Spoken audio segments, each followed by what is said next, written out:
todos. Boa noite, sejam bem-vindos à Casa de Padre Pio. Essa nossa vida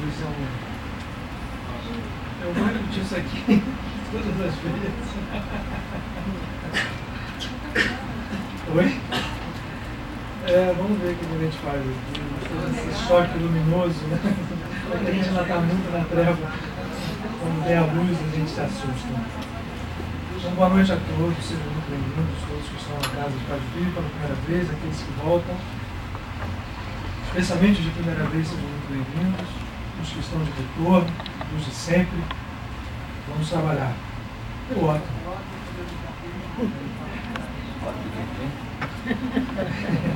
Enquanto o ótimo se movimenta, eu queria passar a vocês alguns avisos. Hoje a gente tem avisos importantes. Onde está? Esse aqui é o texto. Não, mas é para ver, vou precisar só de sujar. Libera uma ordem, você não pode entrar mais. Você está junto aqui. Olha, os avisos são. Eu acho que temos hoje 3 avisos de alguma importância. Eu quero começar conclamando a todos vocês e recomendando a todos aqueles que puderem que estejam aqui na próxima quinta-feira, dia 19, na Rádio Católica de São José. Cadê a Rádio Católica? Vai falar sobre São José hoje, não? Deveria, né? Aliás, a gente tem uma figura fantástica desse nosso tão pouco apreciado São José por 500 mil motivos. Mas eu quero fixar aqui no meu aviso que no dia 19 de março, quinta-feira, às 20 horas, nós vamos ter a terceira palestra do nosso companheiro da Academia de Kabbalah, posso usar, chamava assim, Rav Mário Meir. Ele já fez 2 palestras aqui na casa, fará a terceira nessa próxima quinta-feira às 20 horas. Eu recomendo intensamente a todos vocês que possam vir, porque não irão se arrepender. O Mário é uma pessoa que encara a espiritualidade de uma forma, dentro da sua escola de Kabbalah, muito semelhante ao que nós fazemos aqui na casa, e cada vez mais isso tem ficado explícito até para os seus, vamos chamar assim, seus seguidores, os seus companheiros da própria academia, essa percepção de que a espiritualidade se manifesta sob diversos canais e que hoje, nesse estado em que nós estamos no planeta e no estado de consciência em que estamos individualmente, esse é um mandamento de percepção de consciência em direção a essa consciência cósmica, messiânica, crística, que na verdade é o objetivo que é apresentado a nós para ser seguido agora, nesse momento. E o Mário, dentro do seu trabalho como cabalista, ele desafia alguns movimentos mais restritivos em função dessa percepção. Então, eu acho que vale muito a pena, quem esteve aqui nas 2 anteriores sabe do que nós estamos falando. Eu acho que vale muito a pena, até porque como cabalista e dominador do assunto, ele consegue passar as extremas dificuldades, às vezes, do entendimento da Kabbalah, com muita facilidade. Então, e com muita simplicidade. Então, eu acredito que ninguém vai se arrepender de estar aqui na próxima quinta-feira. Devam trazer 2 quilos, por favor, de alimentos não perecíveis. Se puderem. Também ninguém vai ser barrado se não trouxer. Mas lembrem, não custa nada. Bom, 2 outros avisos. Aí no sábado, né, próximo, às 10 horas, vamos estar nós aqui cumprindo uma promessa que a gente fez a vocês lá no início desse ano em... A gente brinca aqui, porque a gente começa o trabalho aqui na Casa de Padre Pio, ele se divide em 2 movimentos, antes e depois da parada do Carnaval. Né? Então foi lá antes, quando a gente reabriu o trabalho. Alguém talvez tenha estado, lembra que nós começamos a falar sobre um instrumento poderoso, aí tem uma relação com a Kabbalah e não foi por acaso, essa marcação próxima não foi proposital. Sobre o Ana Bechoar, que é uma oração cabalística, e que a gente está se propondo a fazer um estudo do Ana Bechoar, não só especificamente como instrumento de oração, mas a partir desse estudo a gente entender o que seja a oração, aprofundar alguns conceitos que a gente toca aqui na segunda-feira e não tem tempo até pela limitação que nós temos de horário, de seguir adiante. A gente pretende no sábado de 10 a 1h da tarde no máximo, vamos ver como é que a coisa segue, fazer um estudo do Ana Becoa para que a gente tenha à disposição um instrumento para entrar num estado que eu acho que é fundamental nesse momento de transição que nós estamos passando, esse estado de oração, usando uma expressão, estado de oração, que foi cunhada por um cientista, Alexis Carrel, na década de 40. Um cientista que, enfim, foi um dos precursores dessa visão, vamos chamar holística, esse nome já está um pouco batido, mas foi um dos precursores desse entendimento de que nós vivemos processos muito mais profundos do que aqueles que os sentidos nos fornecem, pura e simplesmente. Então, Alexis Carrel forjou essa expressão, estado de oração. E o Ana Becoa é um instrumento que, se bem entendido, nos permite entrar nesse estado de oração e tem uma profunda eficácia nos movimentos internos do ser que necessariamente acabam refletindo na nossa vida externa. Porque não há separação entre vida externa e interna. Essa separação é ilusória e no momento em que a gente age dentro, o que é fora não existe nem dentro nem fora, mas só por uma questão de linguagem, o que é fora responde. O Ana Becoa vai ser o primeiro. Nós pretendemos depois voltar, como é o espírito da casa. Nós pretendemos voltar e abordar outras linguagens para mostrar a semelhança. E o próximo, depois do Ana Becoa, vai ser a abordagem tibetana. Nós já tocamos aqui uma vez sobre a percepção de Tara Vermelha como Mãe Divina e as orações e os estados de oração que se fazem usando o acesso, o portal, vamos chamar assim, de Tara Vermelha, uma das muitas taras que acontecem, que se manifestam dentro dessa infinidade, dessa infinita complexidade simples que é a criação. A gente pretende fazer um segundo em relação à Tara Vermelha, depois um terceiro em relação ao terço católico. Portanto, quem tiver interesse, no dia 22, é sábado 22 ou 21? 21, né? Eu estava com essa história de 21, alguém me falou 21. Então, sábado 21 agora, das 10 a 1h da tarde, no máximo, até a hora do almoço. Eu acho que a gente não precisa demorar muito tempo. Meio-dia, talvez, em 2 horas a gente faça isso. Vamos ver.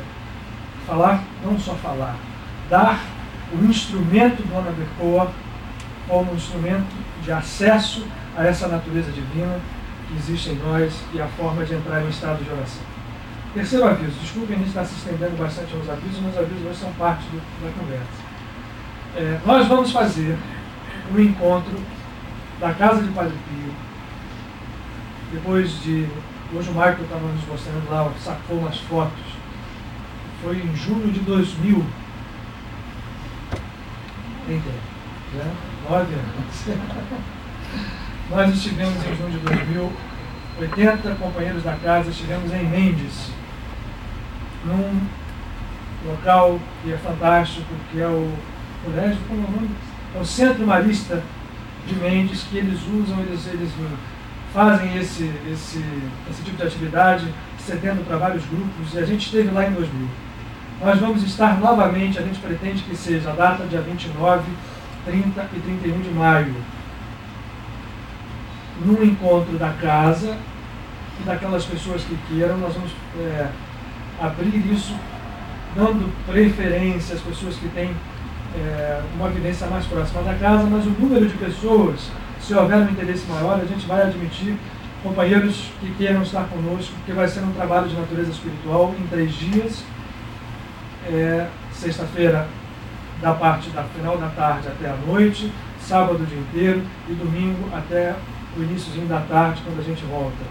Vai ser um trabalho que a gente vai fazer à casa de Padre Pio, se reunindo numa busca espiritual. Os temas já estão sendo sugeridos e a gente vai, em breve, começar a anunciar para vocês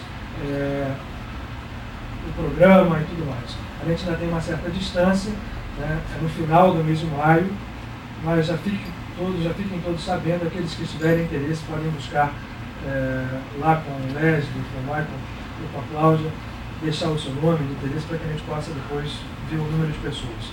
E é isso, Otton. Tem bastante tempo, né? Agora você. E aí? Espero que não apague a luz. Hoje não vai apagar. Peraí, hoje eu vou. Eu fiquei até preocupado. Já vinha de lá olhando para as coisas. Será que apagou? Eu estava tudo meio escuro. Eu percebi que eu estava de óculos escuros, né? Bom, mas deixa eu ver. Temos aqui duas historinhas, depois uma grande. Não é isso?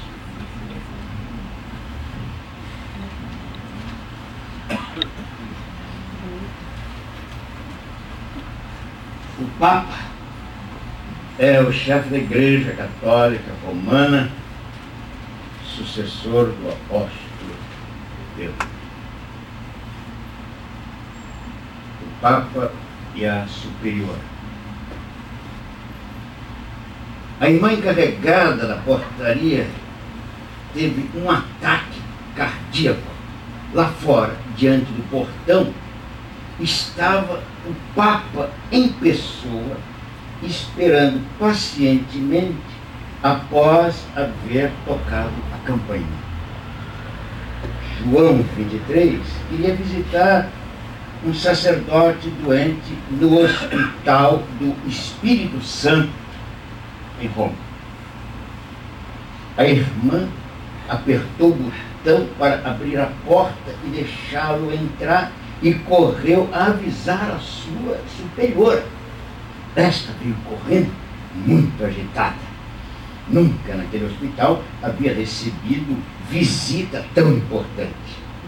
Quando, ao apresentar-se, logo disse: sou a superiora do Espírito Santo. O Papa sorriu e disse: ainda não cheguei em posto tão alto, sou apenas o representante de Jesus Cristo. Uma outra.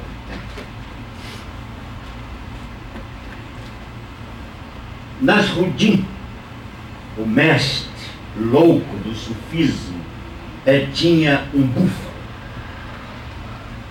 Os chifres afastados faziam pensar que se conseguisse sentar-se entre eles, seria o mesmo que estar num trono. Certo dia, quando o animal estava distraído, ele foi até lá e fez o que imaginava. Na mesma hora, o búfalo se levantou e o atirou longe. Sua mulher, ao ver aquilo, começou a chorar. Nasruddin disse: não chore ao se recuperar. Nunca devemos sofrer ou lastimar. Se conseguirmos, por menor que seja o tempo, realizar o nosso desejo ou o nosso sonho.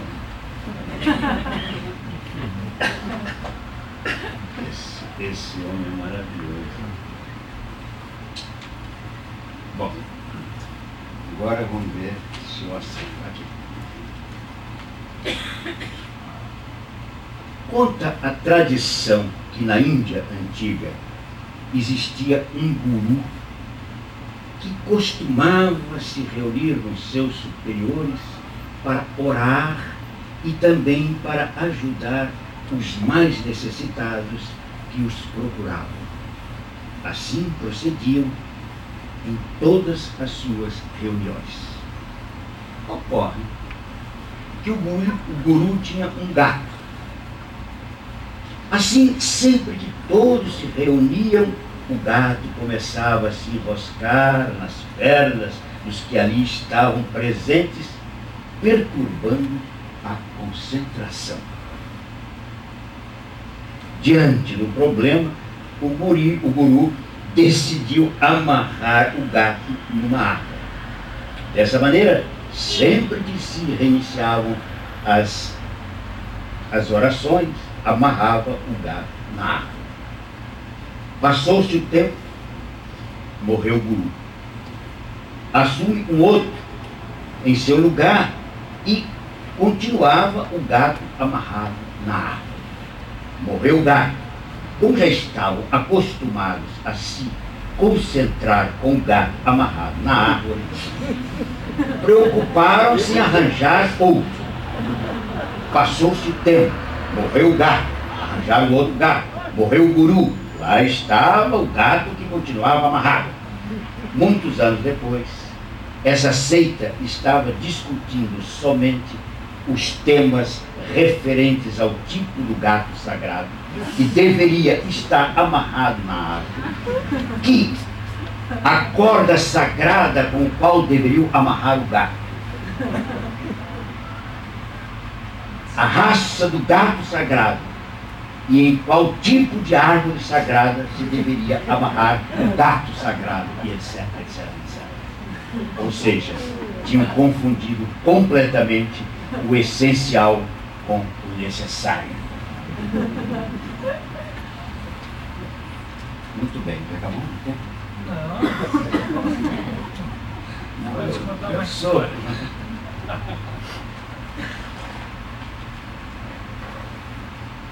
A força da oração. Deus quer conhecer você e quer que você o conheça. Esse é um relacionamento em que Ele se dá por inteiro. Isso surpreende você? Pois não deveria. Você é uma criatura muito amada por Deus, criada à sua imagem e semelhança. É natural que Ele queira se comunicar com você e a oração é o meio que Ele escolheu para fazer isso. Infelizmente, muitas pessoas deixam-se intimidar pela ideia de orar. Deus parece tão grandioso, tão poderoso, porque Ele se importaria com a nossa vida tão insignificante. Porque Ele queria ouvir os nossos problemas ou dar atenção aos nossos pedidos de socorro. As respostas a essas perguntas estão muito além do nosso entendimento. Mas, quaisquer que sejam suas razões, a Bíblia afirma que Ele realmente se importa conosco, nos ouve e nos responde. Na oração existe a força de pessoas comuns que são como cada um de nós e que vivemos altos e baixos.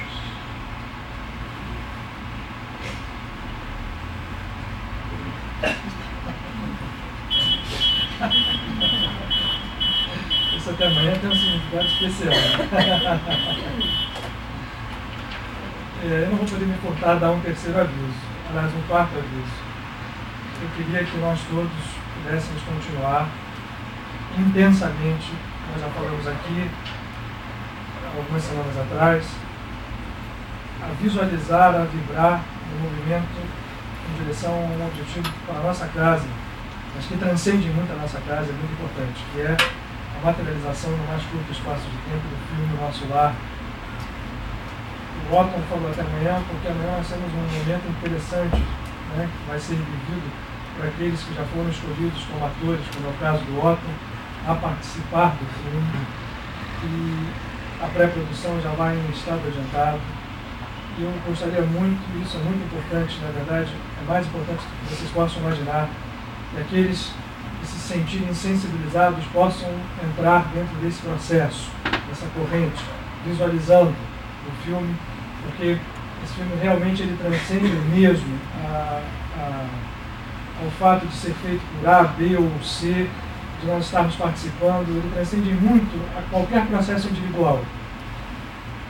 Pelo motivo óbvio nós sabemos que essa história, nosso lar, é aquela única que conta, quer dizer, aquela única, existem outras, mas a partir da mediunidade do nosso Chico, ela nos traz dados e notícias em relação àquele entreato entre vidas, entre reencarnações, ou entre pulos espirituais a partir da desencarnação física, e que certamente no momento em que esse filme vier à luz, como ele virá em muito breve, vai tocar de uma forma talvez pouco imaginada o coração não de 10, de 15, de 50, mas de milhões de pessoas.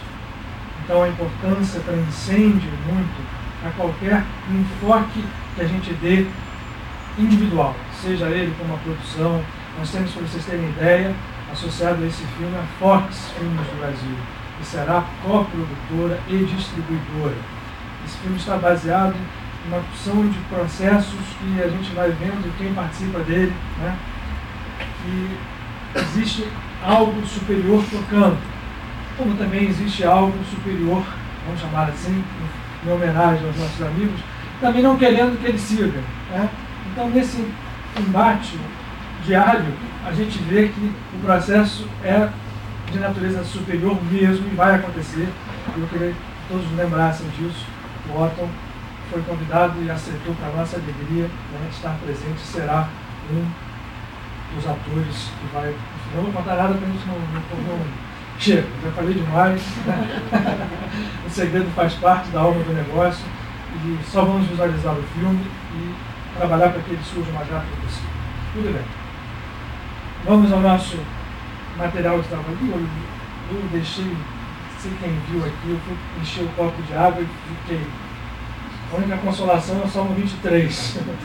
Eu enchi tanto e transbordava aqui pela mesa e caía para baixo.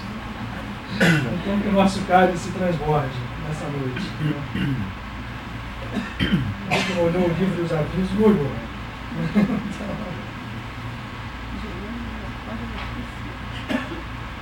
Posso pedir duas coisas? Vamos soltar a árvore da vida e posso pedir para trazer aquele material do Krishna Ganesha, sim, Parvati. Desculpem, eu só estou pedindo alguma coisa que vai ser em função do nosso trabalho enquanto as coisas não acontecem. Esse ano é um ano muito importante para a nossa casa. E eu estou querendo incluir aqui em nossa casa todos vocês que estão conosco, mesmo aqueles que não têm atividades mais cotidianas ou mais próximas ao trabalho institucional ou ao trabalho de alguma natureza que seja feito aqui, a gente considera como participantes dessa família. Nós não estamos reunidos aqui por acaso, certamente nós que estamos aqui não estamos por acaso, no dia de hoje. Então eu quero incluir todos na família do Padre Pio e compartilhar com vocês o tema desse nosso encontro. Muito menos do que uma palestra, é nós lançarmos um propósito e um trabalho em função deste ano, que na nossa brincadeira, né, como tudo no Brasil começa sempre depois do Carnaval, o nosso ano também acelera as suas turbinas a partir do Carnaval. E que nós recebemos orientação espiritual dos nossos amigos invisíveis, é de que pudéssemos eleger instrumentos de trabalho em função do crescimento espiritual que é urgente. Não é só para a casa de Padre Pio. O crescimento espiritual é urgente para a família humana como um todo. Basta a gente olhar para qualquer direção, seja na direção política, seja na direção econômica, seja na direção social, espiritual, a gente enfileira aqui todos os tipos de campo de atividade humana, e é evidente, ninguém precisa ser sábio nem mestre em espiritualidade para perceber que um processo por inteiro mexe a humanidade. Não será mais igual como foi. No campo político-econômico, nós estamos tendo reflexos que ainda estão longe de aparecer, e ainda bem, mas esse não é o nosso tema de hoje. No campo da espiritualidade também.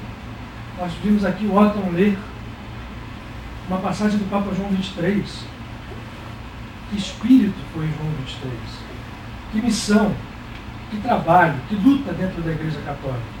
E a gente vê nas marchas e contramarchas, sem crítica alguma, que tipo de movimento se contrafez em direção àquilo que João XXIII, Paulo VI, João Paulo I e depois João Paulo II, por um momento, fizeram em relação à Igreja Católica, que tão grande importância tem na espiritualidade da raça humana.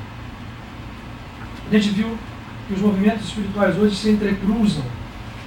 Nós vemos trabalhos espirituais surgirem, espolcarem por toda parte no mundo, e se a gente procura afastar as limitações de percepção, a gente entende que estão todos falando a mesma coisa. Então, o momento é grave no sentido, não para ninguém sair daqui assustado, porque aqui quem acompanha o nosso trabalho ao longo desses anos sabe que a gente está longe de ser apocalíptico, no sentido de dizer que vai acontecer isso, vai aquilo.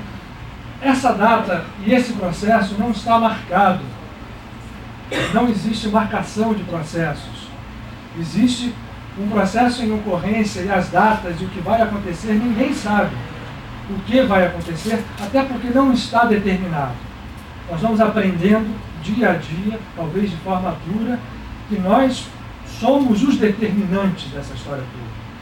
Por mais que isso pareça estranho às nossas percepções, por mais que pareça estar nas mãos de um Deus separado de nós, o processo dependerá sempre da nossa participação. Vocês viram aí, última sexta-feira, a tempestade que caiu de raios sobre o Rio de Janeiro. Né? Foi linda? É bonita, né? Enfim, assustou muita gente. Eu vi um raio de perto, no tempo que eu acho que desde pequeno que eu não vejo na fazenda da minha avó um raio de perto. E eu me lembro da gente sempre falar e repetir aqui que um raio não cai. Né? O raio é um circuito que tem dois polos, tem um polo positivo, e os estudos, hoje com a tecnologia que se tem em mãos, nós podemos filmar em câmera lenta campos onde os raios acontecem, e os cientistas que estudam isso têm hoje fotografado. O primeiro movimento é algo que sai da Terra, é um rabichinho desse tamanho aqui. Isso que gera a conexão e o circuito, e o processo acontece a partir de um polo positivo que sai do chão da Terra.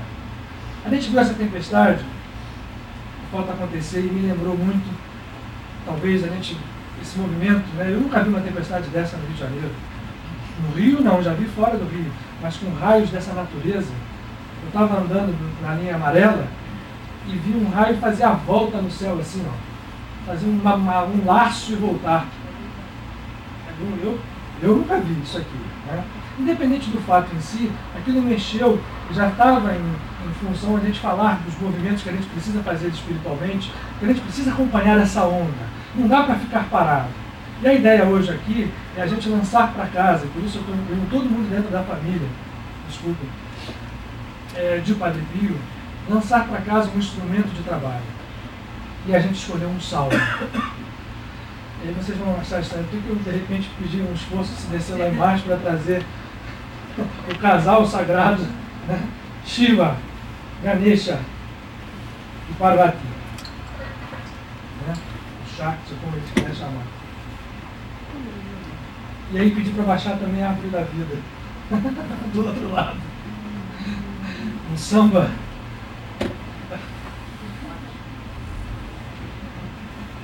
Todo mundo pensou.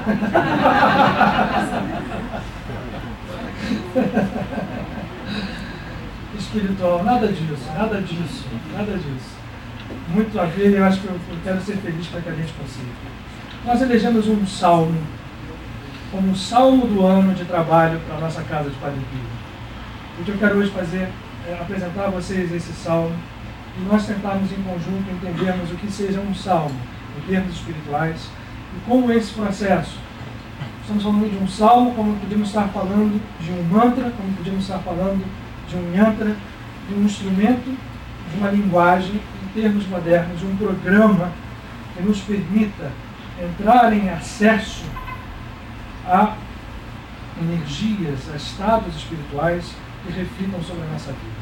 Os salmos, como tudo no que é espiritual, como tudo que é linguagem, na verdade, ainda que não seja aparentemente espiritual, mas aquelas que têm uma origem espiritual determinada e clara, como os Salmos, como as Escrituras Sagradas, a Bíblia, os Vedas e as Escrituras budistas, e por aí vamos, a gente lembra de todas elas, todos eles têm uma peculiaridade em comum.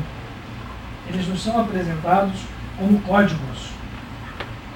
Como códigos, portanto, devem ser entendidos, e ao serem entendidos assim, devem ser, portanto, decodificados. A decodificação desses instrumentos, ela traz grandes benefícios imediatos. O primeiro é nós começarmos a clarear a função entendimento em nós. O segundo é, a partir desse entendimento, nós podemos passar a atuar como agentes ativos, não agentes passivos, na vida nossa e na vida em comum. Seja essa vida em comum o nosso círculo mais próximo, seja essa vida em comum a humanidade como um todo. Portanto, o Salmo não é simplesmente uma oração compilada na Bíblia do rei Davi, ou de Asaf, ou de Coré, ou de Salomão, ou de qualquer um dos autores historicamente conhecidos. Muito mais do que isso, os Salmos são códigos enfileirados em processos muito bem determinados, como se fosse uma partitura musical, em que cada nota tivesse o seu lugar na composição, na execução de uma música, com harmonia, melodia, tempo, ritmo e tudo mais que caracteriza a música. No caso do Salmo, as letras hebraicas, o alfabeto hebraico, como todo o alfabeto sagrado, como é o sânscrito, como é o alfabeto dos ideogramas, por exemplo, os chineses, ou os japoneses, ou quaisquer um, ou até o nosso alfabeto comum, que a gente usa no dia a dia, mas não percebe que essas letras que a gente usa são reflexo desses alfabetos sagrados. O alfabeto, eu não gosto de falar a palavra alfabeto, mas enfim, as letras hebraicas, elas possuem a característica de como expressões de canais de energia condensar dentro delas caracteres energéticos e, ao mesmo tempo, abrir espaço para a entrada daqueles que a utilizam e sabem utilizar em estados energéticos mais profundos. Não é necessariamente o hebraico a ser utilizado. Ele pode ser utilizado em qualquer língua e esse estado de um salmo se mantém. O código que dá acesso a certos processos em que a alma ou o ser que está se utilizando dele entra em sintonia, em ressonância, e esta ressonância, como um processo, a semelhança do processo de ressonância físico, né? Todo mundo sabe o que é a ressonância física. Eu gero uma vibração e se alguma coisa vibra num padrão que esteja em ressonância com aquilo, vai vibrar junto, uma corda de violão, por exemplo. Se eu toco uma nota e há um outro violão perto, aquela nota tocada vai fazer com que a nota semelhante lá do violão que está quietinho vibre junto.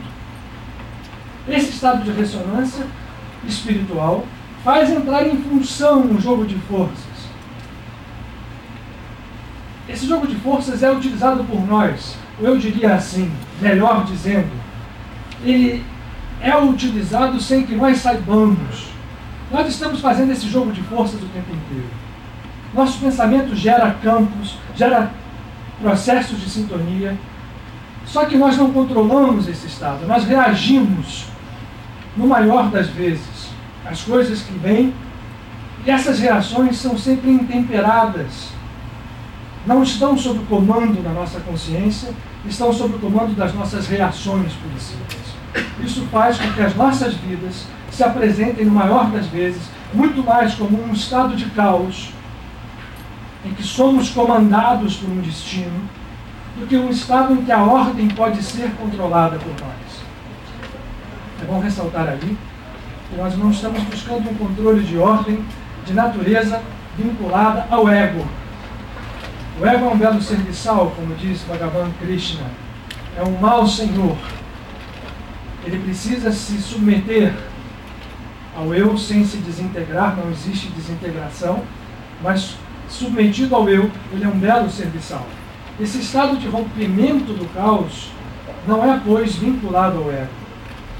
E os salmos, como todos os instrumentos, muitos outros instrumentos, melhor dizendo, possuem condição de nos fornecer esse acesso. Vamos colocar vocês por aqui, né? Deixa eu dar uma paradinha para vocês sentarem. Nada demais. Vocês trabalharam para burro, precisam, né, merecem encontrar lugar. Aqui tem lugar, tem um aqui, tem aqui outro. 3 é fácil de arrumar. Aliás, acho que deve ter lugar aqui no meio também para vocês que estão sentados aqui. Eu fico sempre mandando o coração danado.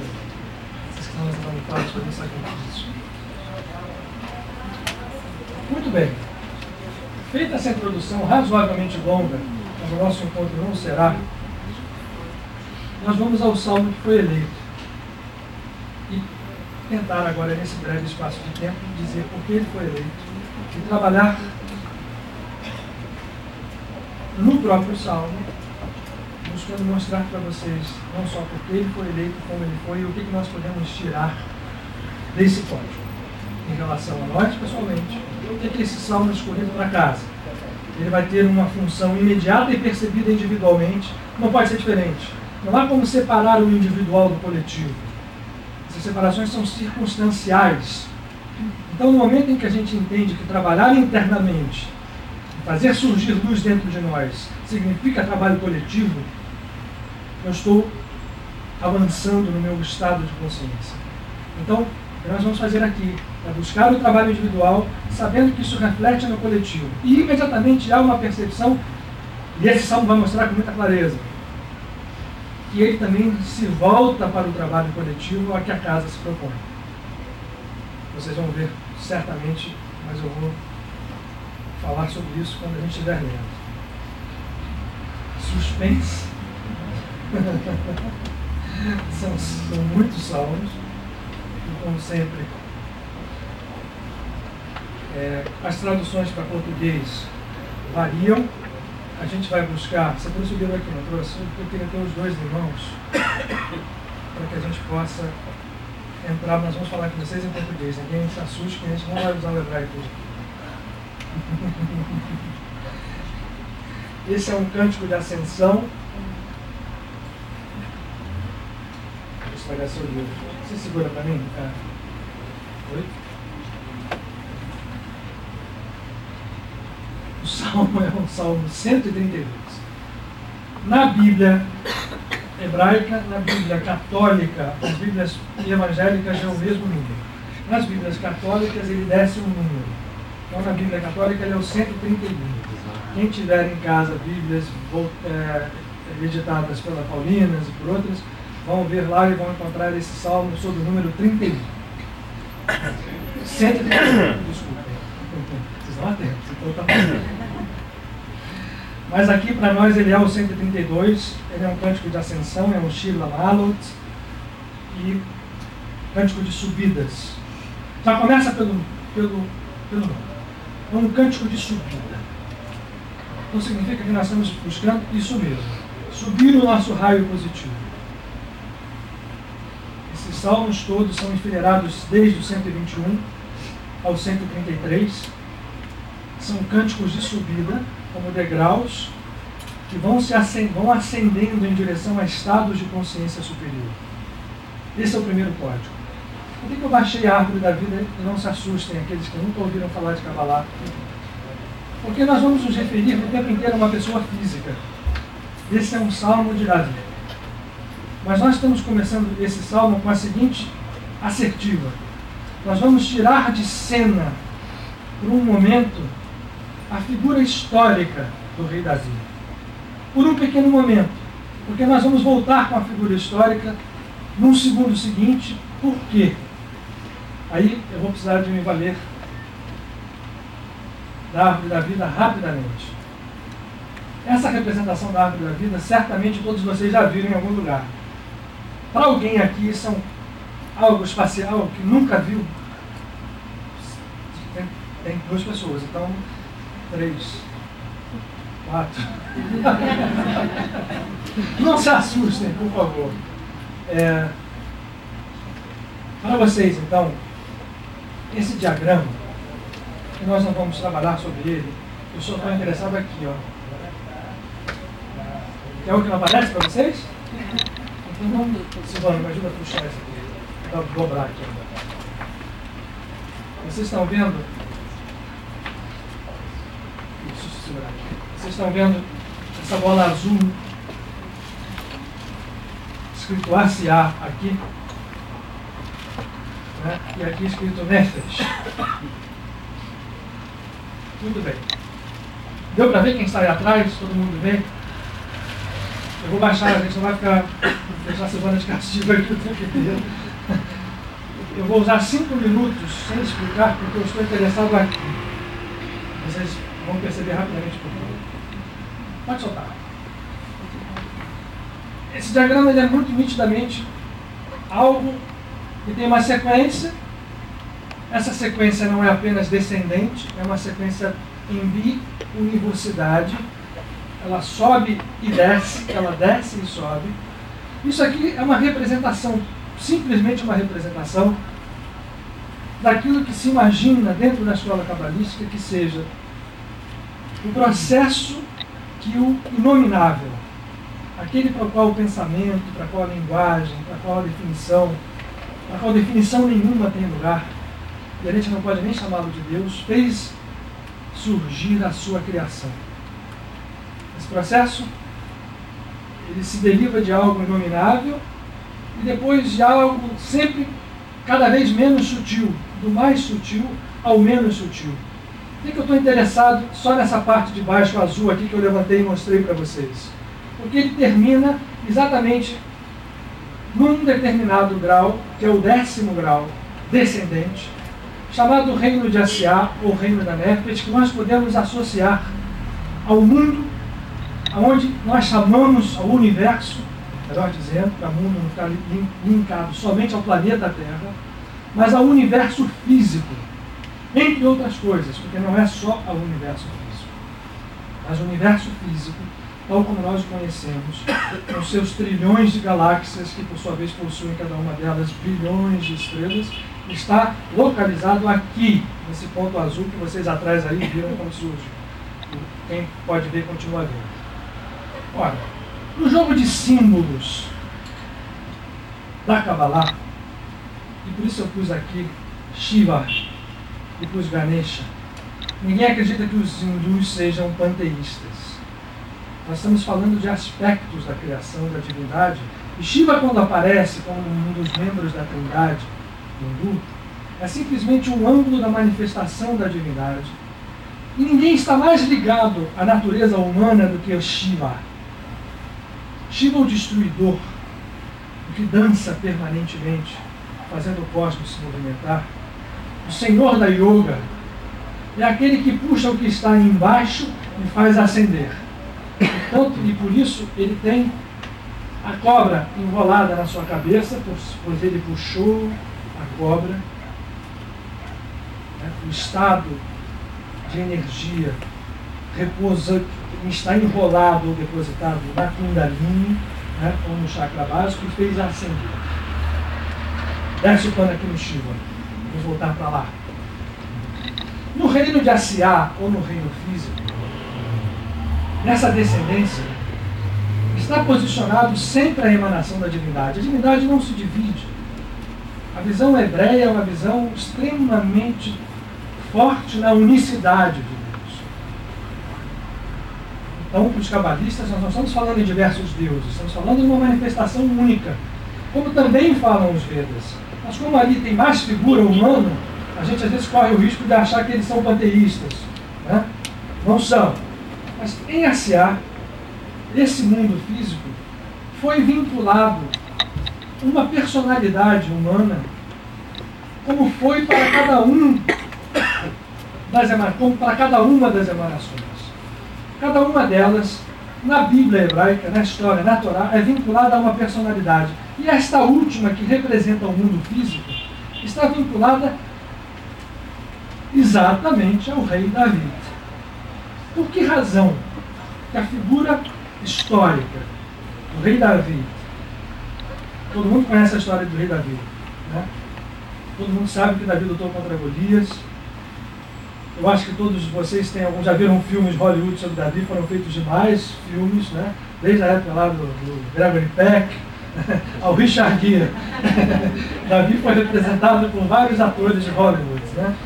E a história de Davi, de todas elas, é a que mais se aproxima, apesar de ele ser um patriarca, apesar de ele ser alguém que é intitulado como o pai do Messias, ou de quem a raiz geraria o Messias, ele de todos, entre Abraão, entre Isaac, entre Jacó, Moshe, Moisés, Elias, entre todos os personagens que surgem de dentro da escritura hebraica, é o mais humano, é mais igual a nós.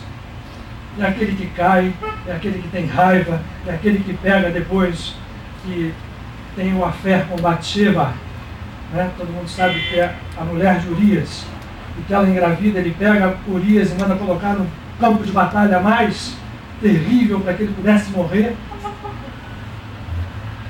E o filho que ela teria, que ele queria que aparecesse como filho do marido, então pudesse ser filho de uma viúva. É aquele que é traído pelo seu próprio filho, Absalom, e depois recupera e vê esse filho ser morto pelo seu primo, que era seu general. Se vocês olharem a vida de Davi, por isso deu tanto filme de Hollywood, verdade, é um drama muito maior do que todos os outros personagens. Por isso ele é referenciado ao reino, a Malchut, o reino, que é onde está o nosso universo físico, mas aí está a boa nova e a boa história dessa história. Não deixa de ser divino. E, portanto, desta aparente queda surge o próprio Messias. Nós temos batalhado aqui na casa para que a gente entenda que esse Messias não é uma pessoa. O próprio Jesus Cristo abdicou da figura de Messias como pessoa. No Evangelho de João, para quem não está aqui, né, vou respeitar vocês que não sabiam o que era Cabalá. Agora não vamos usar mais nada disso aqui. O próprio Jesus, ele diz: eu vou para que o Consolador venha, no Evangelho de João, e o Consolador tem o nome do Messias. A palavra Consolador em aramaico, Menachamad, que é Menachem em hebraico, significa o nome do Messias, significa literalmente o Consolador. Portanto, Jesus abdicou, ele, pessoa, abdicou disso para dizer: quem é Messias são todos os filhos da criação, porque todos são divinos, ainda que a divindade aparentemente desça ao grau do campo físico. É preciso que nós entendamos isso para que entendamos Ganesha, para que entendamos Shiva como o senhor da yoga. O que é yoga? A palavra yoga diz, na sua raiz, união. Então Shiva reúne de novo, faz voltar, faz ascender a energia que estava e que nós estamos usando mal, ou estagnada, ou mal utilizada no chakra básico, para os chakras superiores. Esse é o trabalho de Shiva. Shiva somos nós. O Messias somos nós. Esse Salmo 132, como Salmo de trabalho da casa, entre todos eles, fala num código isso, e agora nós vamos trabalhar, ele não é muito grande, não se assustem, vai dar certinho. Até a hora para perguntas, porque eu vou trabalhar com ele hoje, mas não vai ser só hoje. A gente voltará aqui porque eu recomendo intensamente que a gente se valha dele, quem quiser. E aceitar e entender que isso pode ser um instrumento de trabalho de crescimento espiritual, se valha dele como código. Começa ele assim: Cântico das Subidas. Então, ok, combinamos todos que Davi sai de cena como personalidade histórica e entra em cena o Davi que somos todos nós. Então, quando a gente fala lembra-te de Davi, que é como abre o Salmo, Yahavahá, lembra-se de Davi. Estamos dizendo, lembra-se de cada um de nós como Davi, como patriarca de Malchut, como aquele que está descido ao plano físico e que precisa ascender de novo, como aquele que vai fazer o yoga. Lembra-te de Davi. Continuamos. De suas fadigas todas. né? Do juramento que fez ali Abraham, do seu voto ao poderoso de Jacó. Se a gente for descer para cada letra, a gente vai analisar esse salmo em 30 anos, não em 30 minutos. Mas, segundo, continua o movimento. E lembrem-se que isso é feito com música, tá? A gente hoje está fazendo apenas em voz, mas eu recomendo àqueles que queiram fazer isso em casa, ao lerem. Primeiro, para ler superficialmente, como o Otton falou aqui da oração, fazer uma oração superficial, o valor é quase nenhum. É preciso que quando alguém faça uma leitura, ainda que seja uma leitura, que não seja uma palavra que surge espontaneamente, deve fazê-lo com concentração, deve parar primeiro, entrar num estado de fogo interno. E aí, quando sai a palavra, ela sai embalada nesse processo. Aí a leitura ganha vida. As palavras ganham vidas, passam a ser como se fossem nossas, até porque são nossas, porque nós somos Davi. Nesse momento, nós somos Davi orando. Não o Davi histórico, mas o Davi Estado. Somos nós que caímos, que temos fadigas todas, no juramento que fez a Abraham do seu voto ao poderoso de Jacó. Qual é o voto? Aí começa, eu estou trabalhando ainda no âmbito pessoal. Não entrarei na tenda minha casa, e nem subirei à cama em que repouso. Não darei sono aos meus olhos, nem descanso às minhas pálpebras, até que eu encontre lugar para Yahweh. Ou Adonai, em algumas... O que está querendo se dizer aqui? Lembre-se que nós somos Davi, que reconhece os seus votos e que vê as suas fadigas. As fadigas são os nossos karmas, são as nossas quedas, são os nossos... Mas nós estamos querendo ascender. Então, quando a gente quer ascender, eu vou usar essas palavras como um instrumento de ligar o motor de ascensão. Eu não darei sono aos meus olhos, nem descanso às minhas pálpebras, até que eu encontre um lugar para Yahweh, moradia para o poderoso de Jacó. Aí eu faço uma pergunta para vocês, e sei que vocês vão responder. Aonde é essa moradia? Pode falar, Rafa. O homem não tem paz enquanto não encontra Deus. Enquanto não encontra Deus, aonde? Está claro para nós isso. Porque isso aqui tem uma primeira leitura. Davi tentou fazer como personagem histórico um templo. E vocês vão ver que o Salmo vai descrever a resposta de que não era ele, mas o seu filho que faz o templo. Mas ele diz: não darei repouso aos meus olhos até que eu encontre um lugar. Por que eu disse que esse é o Salmo da casa, esse ano?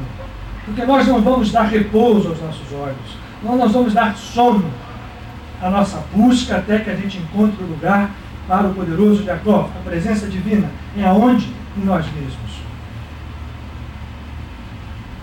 Essa é a primeira decodificação desse salmo. Sigamos. Eis que ouvimos dela em Yahweh, mas nós a encontramos nos campos de Ar. Aí tem um código hebraico, e vou passar por ele direto, mas significa o seguinte: Efratá é, como dizia a cidade onde Betlehem, a cidade onde nascerá o Messias. E os campos de Ar, a palavra Ar significa touro em hebraico. O signo de Ar, que vai entrar um mês depois de Nissan, é touro. Os campos do touro, vocês já viram na mitologia grega a lenda do Minotauro. Todo mundo sabe que o touro é um símbolo muito claro de alguma coisa que busca, por esforço, atingir naturezas superiores. Tanto que nos 12 trabalhos de Hércules, um deles é que o touro branco do rei Minos pudesse ser domesticado, e Hércules o faz e o transporta. Então aqui é uma alusão interessante de código que nós estávamos buscando moradia. Pensamos que era em Efratá. Isso é muito interessante porque Efratá, Betlehem ou Belém é geograficamente determinado como nascimento do Messias, mas não encontrou ali, encontrou no campo de José, e touro é José. Agora, só para complicar um pouco a história, vocês me perdoem, na visão cabalística não há um Messias, não há um Mashiach, há dois. Um filho de José e outro filho de Davi. Mas esqueçam um pouquinho isso, não tem nada a ver com a nossa prática daqui. Entremos no lugar em que ele mora, prostremo-nos diante de seus pés. Vocês já ouviram uma música da Self que diz assim, é do Paramahansa Yogananda: mentalize teu coração nos pés de lótus do seu Deus. A visão dos pés como início de caminhada é um mergulho, porque quando nós nos colocamos aos pés de uma divindade, nós estamos nos colocando exatamente aqui, nesses chakras iniciais, porque aqui estão assentados os pés da divindade. E os pés são esses. Malchut, o reino, na Kabbalah, rege o pé. E a gente se prostra à frente do pé da divindade porque eu preciso caminhar. A espiritualidade não é uma coisa também balonesca, não é uma coisa que é só, né, conceito. A espiritualidade é real. E a espiritualidade precisa de caminho. Portanto, a prostração à frente do pé da divindade é algo que precisa se fazer para que a gente encontre essa morada. O primeiro movimento é a prostração aos pés.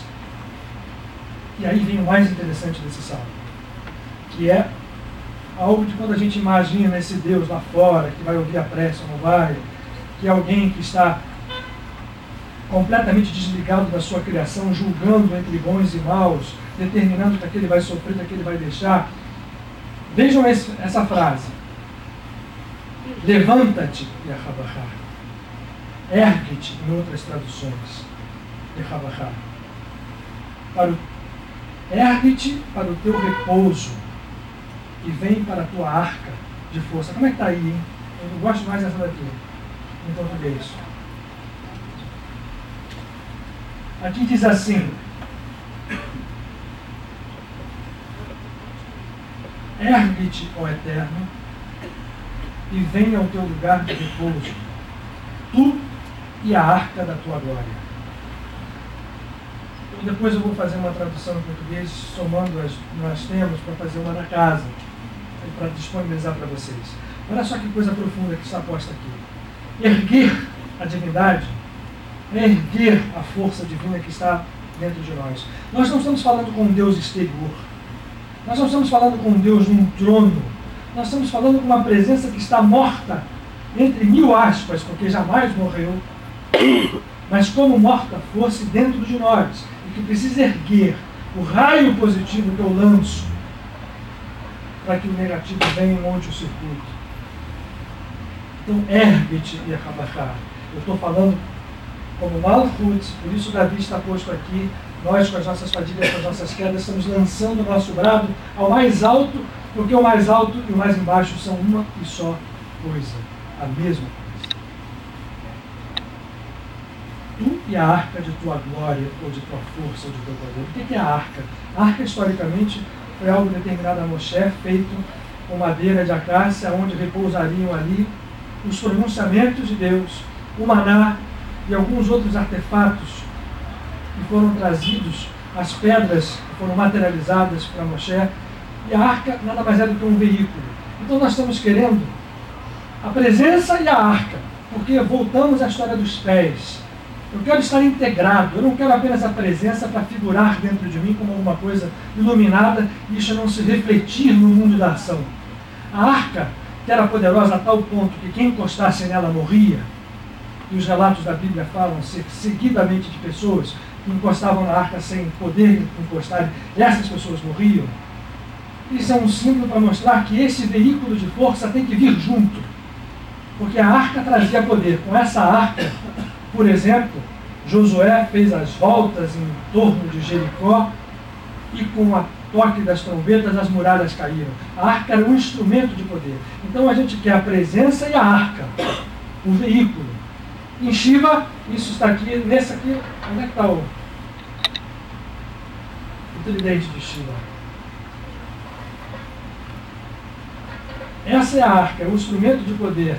É Pasupata, a arma mortal de Shiva, que faz que faz o papel do instrumento, daqueles atributos que a gente, quando tem o erguimento da presença divina em nós, a gente conquista. São atributos até que, se a gente conquista de forma errada, se eu vou pegar a arca antes do tempo, se eu não ergo primeiro e eu pego a arca antes, o ego corre o risco de se perder nas ilusões de poder. Esse também não é o nosso papo hoje. A gente quer olhar o salmo como instrumento de trabalho, para que a nossa alma se erga e depois de se erguer, encontre a arca, então faça o movimento certo. Aí segue: que teus sacerdotes se vistam de justiça e teus fiéis exultem de alegria. Por causa de Davi, teu servo, não rejeites a face de teu ungido.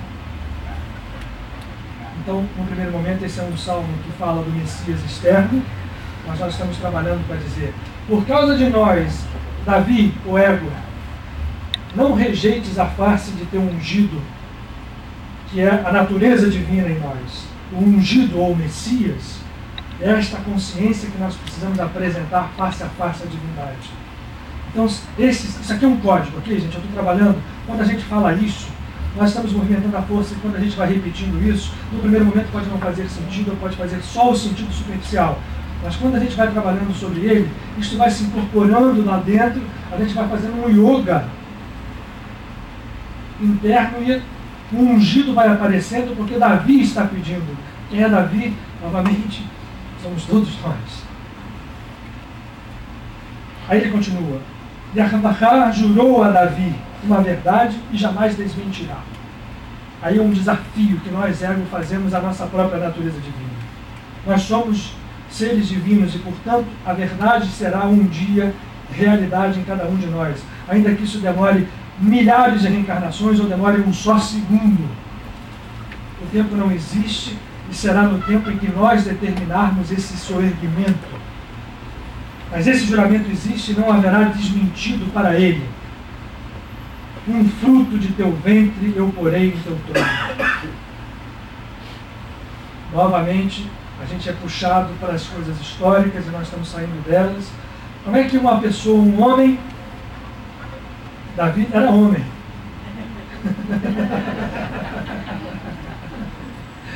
Pode ter um fruto de teu ventre. Ah, é o sêmen masculino. Mas ventre não é usado com esse termo. Qual é o código que está inserido aqui? Estamos falando do hierogamos, ou hierosgamos, mais corretamente no grego. É o casamento sagrado.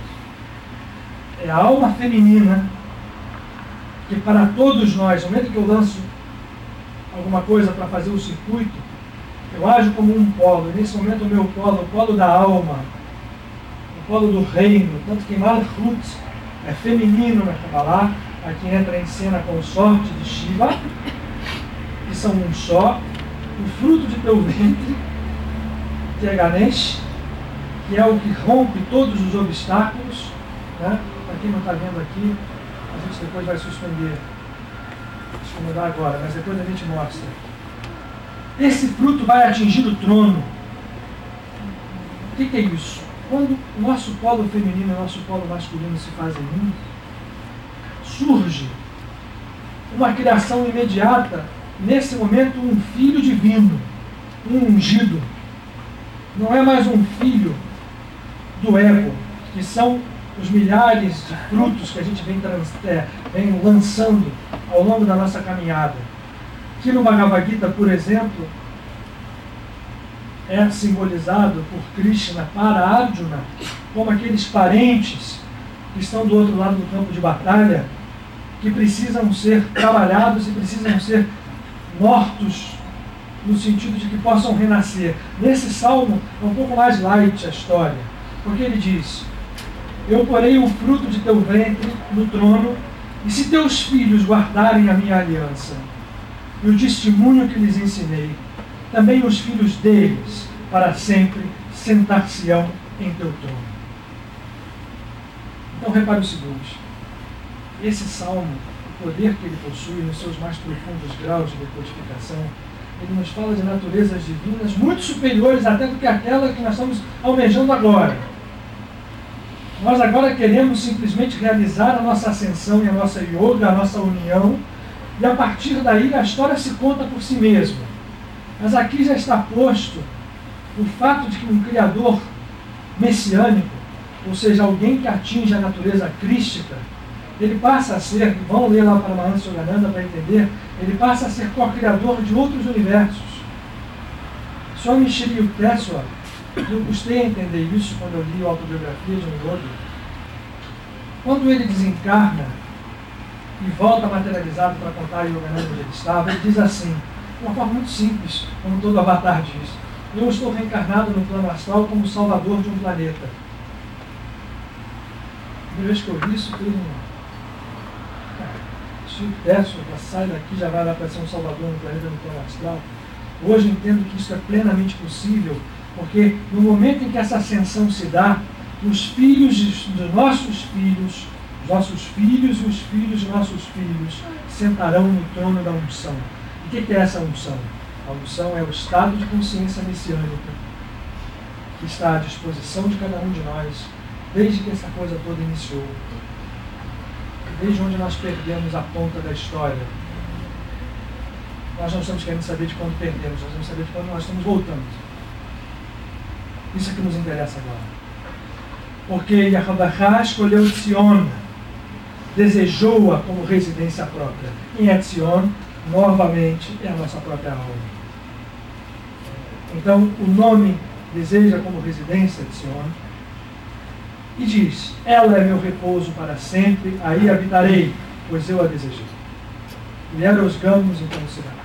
O fruto do ventre vai para o trono da glória, que é o trono da nossa consciência crística, da nossa consciência cósmica. Aí começa a coisa que eu acho que não deveria ser o que mais nos interessa, porque a gente não pode partir do parâmetro errado. A gente tem, quando a gente estiver aqui falando sobre o Ana Becoa, no sábado, quem vier, vai perceber que uma das formas de orar é exatamente, lembra quem esteve aqui, que a gente fez uma listinha, uma lista 1 e uma lista 2, o que a gente tem que pedir, o que não pode pedir, a gente vai trabalhar mais intensamente. Orar não é pedir coisas, até pode pedir, porque a oração é algo tão poderoso que mesmo quando a gente pede explícita e desavergonhadamente coisas, acontece. Já diz Jesus nos seus evangelhos, tem lá uma passagem no Evangelho de Lucas que diz assim: olha, se você tem um vizinho que bate na tua porta à meia-noite, 2 horas da manhã, quando você está dormindo, e fica ali batendo, e você finge que está dormindo, ele continua batendo, que ele precisa de pão, que chegou a visita na casa dele, tem uma hora que você vai e abre e dá o pão para o cara, só para ele parar de te perturbar.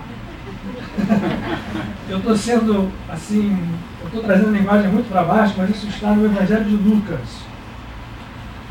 Jesus diz isso explicitamente. Então a oração desavergonhada também funciona, mas não é o melhor.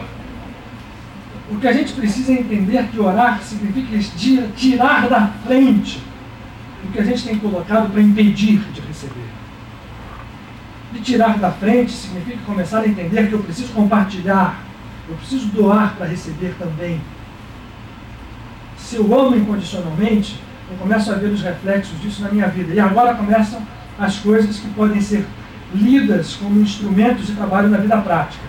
Assim diz: ela é meu repouso para sempre, aí habitarei, pois eu a desejei. E aí diz: eu abençoarei as suas provisões com largueza, saciarei de pão os seus indigentes, ou serão seus filhos, ou como parece outra. De salvação vestirei seus sacerdotes, e seus fiéis gritarão de alegria. Ali farei brotar uma linhagem a David, e prepararei uma lâmpada ao meu ungido, vestirei seus inimigos de vergonha, e sobre a sua cabeça brilhará a minha coroa de glória ou meu diadema. Eu corri, porque a gente tem tempo, né? Temos só 15 minutos para o nosso final, mas aqui significa que a casa tem um objetivo, e nós temos que trabalhar isso pessoalmente, temos que trabalhar na casa. A casa precisa que os sacerdotes estejam, e os sacerdotes somos todos nós. Sacerdote significa canal, né? Pontífice faz ponte. Para ser ponte, eu preciso me convencer do meu trabalho de ponte. Ponte só dá passagem.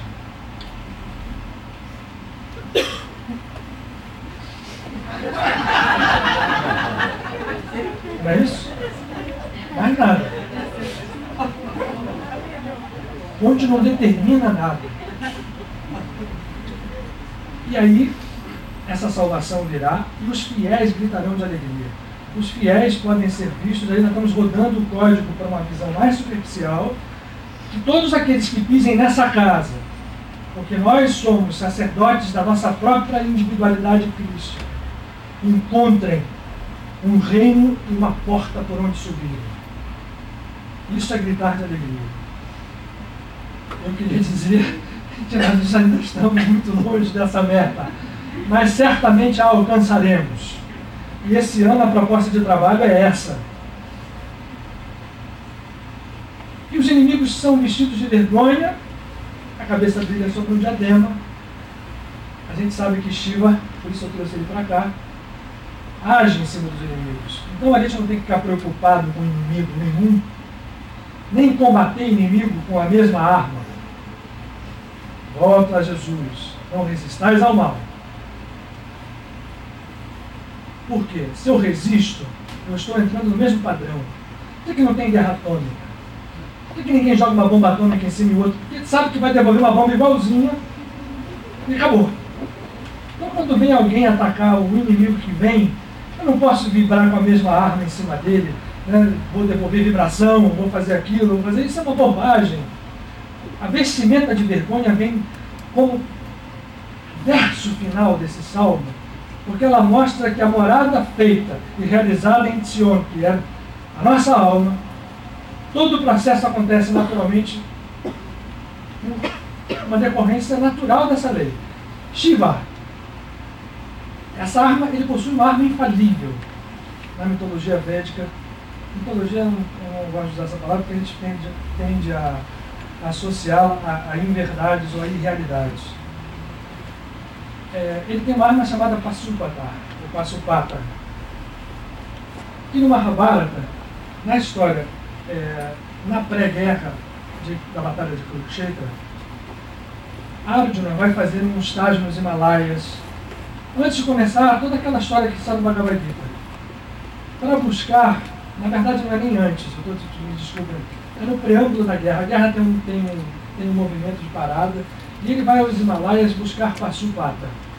Essa arma Pasupata, que é uma arma indestrutível, mortal, que todo mundo treme quando ouve falar, não é uma arma no sentido como é arma nesse sentido. É arma de superação vibratória. E essa arma é o amor incondicional. Shiva, por mais que pareça um Deus ou uma manifestação da divindade destruidora, na verdade somos nós mesmos. E quando é o casamento, quando ele se funde com a sua consorte, quando aparece Ganesh, esse filho é o removedor de todos os obstáculos, é o Deus da bondade, da bonança, que concede tudo. A mesma coisa aqui. Davi, apesar de ser o mais de todos os símbolos dos patriarcas, aquele mais caído, porque de todos eles é o mais humano, no paradoxo que é absolutamente posicionado por assim ser, é ele que vai dar fruto ao Messias. Então, somos nós mesmos que precisamos rapidamente trabalhar essa ideia. Qual é a ideia, então? Esse é o salmo do ano da casa, porque eu recomendaria que ao lermos esse salmo, toda vez que pudéssemos, e toda vez que pudéssemos, pudesse ser todas as noites. Viu como é que eu estou sendo sutil? A noite é um lugar, agora sério, 2 minutinhos só, a noite é um momento, a gente assim, se a gente pudesse estar em estado de oração permanente, é o ideal. Não significa estarmos repetindo orações o dia todo. O estado de oração não precisa ser explicitado. Mas há momentos do dia que a gente precisa fazer oração. E se não dá para fazer, o ideal seria ao menos 3, não 5 como fazem os muçulmanos, ou 3 como fazem, né, os cabalistas, os judeus. Você tem a oração das 6 horas, a hora da tarde é muito poderosa. E a gente às vezes esquece dela. O bom é que a gente para fazer. Mas faz de manhã e faz à noite. E salmo, por uma razão vibratória, por uma razão de conjugação vibratória, é melhor depois da meia-noite. Mas dá para ser antes, para quem dorme cedo. Baixou o sol, é hora do salmo. Por que razão? Os salmos, como a gente está vendo aqui no exemplo, são cânticos da alma que acende. São cânticos que precisam da noite porque é na noite que a gente faz brilhar o nosso próprio sol, a nossa própria luz. Ok? Obrigado, gente. Desculpem. Alguém quer fazer algum comentário, assim, pedido? A gente tem 2 minutos. Né? Obrigado. Vamos fazer só uma oraçãozinha final para ninguém sair. Porque a oração demanda um tanto de oração e não vou fazer nenhuma, né? Hoje a gente não tem o Maurício aqui. Eu queria uma musiquinha qualquer, né? Está funcionando, Marcelo? 2 minutos só, eu acho assim, esse momento agora, que a gente está aqui mobilizado, é o momento que a gente agora coagular as operações, a linguagem alquímica, né? Solve et coagula. A gente solveu, agora a gente precisa coagular o processo para que ele possa correr aonde a gente imagine que a oração seja eficaz. Não só para nós, como para todas as pessoas que necessitam. Vamos apagar a luz.